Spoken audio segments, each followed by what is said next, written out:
Awak sistem penyembur api berat TOS-1A Sonsepek milik unit lintas udara Rusia terus melancarkan serangan terhadap posisi pertahanan milik angkatan bersenjata Ukraina di distrik Sozansky, wilayah Kursk. Rekaman detik-detik serangan diunggah di Telegram pada Kamis 20 Februari 2025.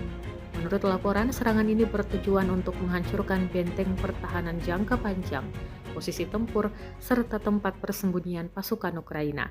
Dengan daya ledak tinggi, sistem senjata ini diklaim mampu melumpuhkan target dalam radius yang luas.